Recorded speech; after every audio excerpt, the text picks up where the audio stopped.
Okay, hey guys, I'm back. One of the things people ask me a lot is what books do I read? And I don't normally give them out, but I've been asked enough times now where I want to give some books that I read and I love and that I think that will help anyone no matter what their spiritual path is, no matter what their spiritual path is, no matter what their ethnic background is, no matter what their current environment is. And so I picked a couple of books around me. This is not nearly even a dent in some of my books, but I picked a couple of books around me that I feel as though will help anybody no matter what they pay for anything. So first, let me get into the books that I have ebooks, so I can't show you the direct book. The Art of Seduction. The Art of Seduction is a great book to read. Now, in reading it, I will say use the power wisely. Especially if you're a person that believes heavily in karma, use that power wisely, but just that information is great to know. I think that's the only ebook I have that comes right off the bat to my head. It's probably more as I go along when I say that, but that's as far as ebooks. Let's see. Let's do this book first, which is the Art of War. I don't like book covers. I like to see this. To me, this is so beautiful. Just the regular print when it's sitting on the shelf. So most of my books, I take the cover off. And it's, for me, coming from a graphic design background and photo editing background, it's kind of ironic, but I like to see I love this in a book. But anyways, The Art of War. The Art of War is a good book to know. You can apply it to your life, but it's a good book to know how other people use tactics against you, how society, no matter where you're at in society, use tactics against you, how quote unquote other authority figures might be using things against you, how to work with it. And it's just a great book to learn yourself and know your what possible things that are out there. So the Art of War is a great book. I'll get into astrology in a second. The 48 Laws of Power. This is an excellent book to learn because a lot of times, we desire money, we desire wealth, we desire happiness, we desire so many things for ourselves, but our beliefs do not necessarily line up with, now I think about it, there's another book around here I have to find. But our beliefs do not necessarily line up. I don't have the book, but I let a friend hold the book. But again, as I say, a lot of times our beliefs are totally opposite of the natural laws that will give us what we want. So the 48 Laws of Power. This book will make you question beliefs, and it took me years to fully get into, not even years, to fully get into this book and to work within myself to let go of certain beliefs that hold me back from things that I want. The other book that I was going to suggest is The Energy of Money. The Energy of Money is actually, not saying I believe everything in it, but it's a pretty good book to read. As far as understanding how energy flows and things like that. Let me take it to astrology. One of the books I highly suggest, and of course I have this all noted up, is the only astrology book you will ever need. Now, this is not the only book I use work in astrology, and actually I don't really work with this book that much anymore because I take my astrology much deeper. But if you want just a basic general understanding of astrology and, just so you can have a general knowledge of what's going on and you don't really want to go too deep into occult stuff and you don't really plan on doing deep readings for other people, like you just want to give them general information about themselves and just keep it very basic and very simple, this is a great book. And it's the only astrology book you will ever need. That's the actual name of the book. I thought that was pretty cool. Now, working with astrology for yourself, I have no idea where I put the book at. I put the books, I'm so organized. I put all the books all around me so I don't have to move too much in getting the books for y'all. But I don't know where, there you go. Okay. Now, in working with astrology for yourself, one of the books that helped me a lot years ago was this book. And this book is new. I had this book before. Don't know what happened to it, but I ordered it again just in case I ever want to go back to it and try some more things in it because I didn't work with everything in the book the way the book says it, but just in case I felt I need to try something else, try something new, shake things up, just to get new ideas in my head. This is a good book. It's called New Moon Astrology, and what it is that a lot of people work with the energies of the full moon because it's beautiful, it's glowing, it's bright, it's close, you can see it. But a lot of people really don't work with the new moon, which is the dark moon, and of course, me being a dark worker, and how I work with the color black. Of course, I work with the new moon, and you can work with the new moon in a whole lot of ways, just like you can work with the full moon in a whole lot of ways. And this is a great book to give you ideas. You don't have to follow it to the T, but just understanding, depending on, and this also tells you how to work with it depending on what sign that new moon is in. So if it's in Cancer, that's all feelings and emotions. We give you some suggestions on what to do with that. If it's in Scorpio, no matter what sign the new moon is in, this book gives you great ideas on how to work with it. So that's pretty much it for astrology. And astrology is great to know, at least having a basic idea no matter what your spiritual path is. If you're a Buddhist, you probably already have a little bit of idea. If you're an alchemist, you should know it by heart and you should be deep into it. If you are a Christian or Catholic, the Bible says He gives us the signs and the seasons. We have the signs and stuff we have the seasons and skies and stuff for signs. I'm paraphrasing. I believe that's Ecclesiastes 4 something. Can't remember off the bat. But yeah, we were given the signs and the seasons. The three magi found Jesus through a star. All the holidays are according to astrological events. Passover is done on a certain day for a certain reason. So, if you're into the Kabbalah, you already should be into astrology. If you're into hoodoo, Santeria, Palomeon I can't think of the other names, the Yoruba traditions and all that.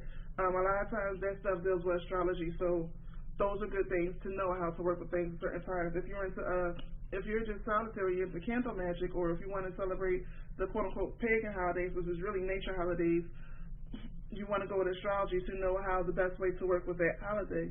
Because, summer solstice, while will always be around the same day, the sun will always be the same. The moon may be different, Venus or Mercury may be lined up differently, and you might want to just change or alter it to match up totally with the energies of that particular day, or the new moon, or Samhain day, or things like that.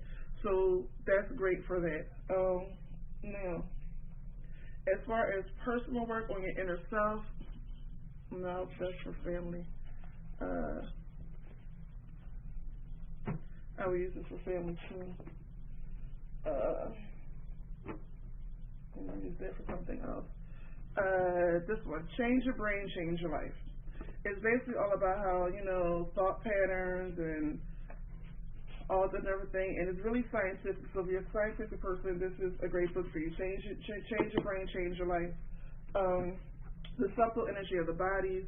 It, as you say, has a little bit of Kabbalah. It has the chakras, and it goes into the energies, the different energy fields, and it goes really deep. And it has beautiful pictures in it, like really beautiful pictures in it.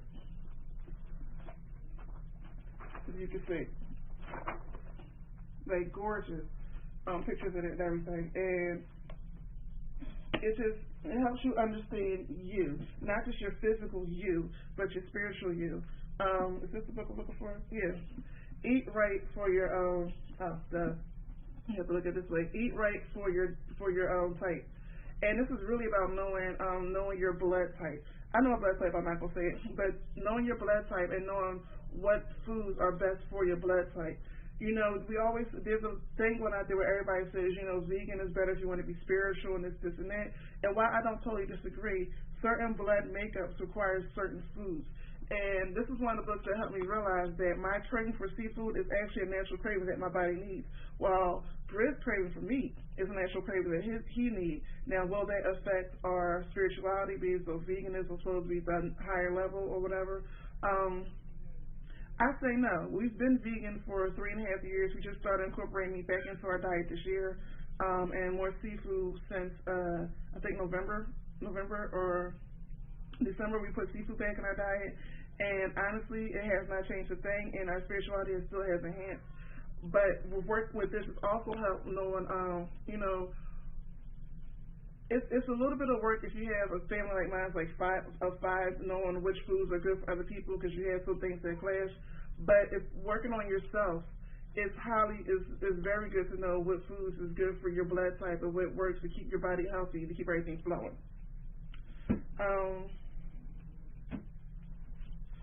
The right use of will. This is a more so, I want to say like a Jewish book in a way, but it tells you how to clear out old habits, listening to yourself, listening to your emotions. It's a very great book to work on yourself with. To know yourself. One of the things that we always say in the cult is know thyself. In alchemy, know thyself. The greatest power you ever have is knowing yourself. If you know yourself, it doesn't matter what someone else do, says, or thinks, because you know how you interpret it, you know how you would naturally react to that, so you know how you control yourself. And when you can control yourself and have total control over your emotions, yourself, and your thought process, then you can have total control over your environment around you. That's one of the things in alchemy is to know yourself inside and out. I'm not saying I know myself perfectly, but I know myself a lot better today than I did yesterday, and a lot better today than I did when I was 10, 11, 12. So this is one of those things. Now, these books are actually fictional books, but you'll hear everybody say The Alchemist. The Alchemist is just a great inspiring story on how to again, change your mindset to me. I'm pretty sure there's plenty of reviews on this book, and of course, I suggest it too. This is also listening to the Oracle, and this is also more so like listening to the inner you and different things, and also how to the Oracle. The Oracle is that outer knowing, that message, and we get different messages every day and learn how to listen to them and work with them. So this book is great for that. It's called Listening to the Oracle. And again, I took the cover for this book too, because I don't like covers. What's this? No. I am missing books. Oh, okay. Now let's go to relationship books. This is only one of my books, sexual reflexology, but come on, who doesn't want to be a better lover? And with sexual reflexology, it's not just, even though it shows sex, when you truly understand it, it's not just about sex. You can heal people through the art of touch. And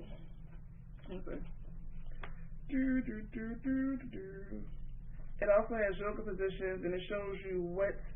I'm trying to find one picture that wouldn't be so offensive.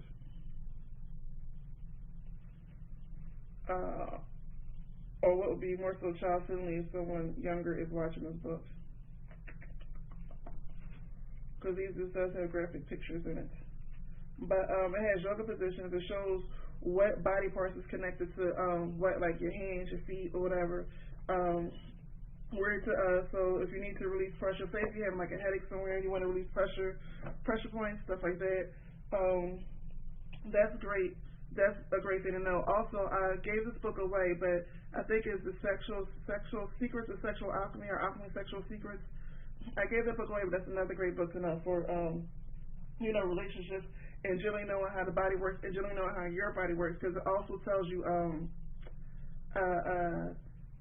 if your eyes are narrow or if your eyes are wide, they deset. It tells you a lot about how the inner workings of your reproductive organs are made. So you can and it also tells you how to read facial features. Not in that book, actually.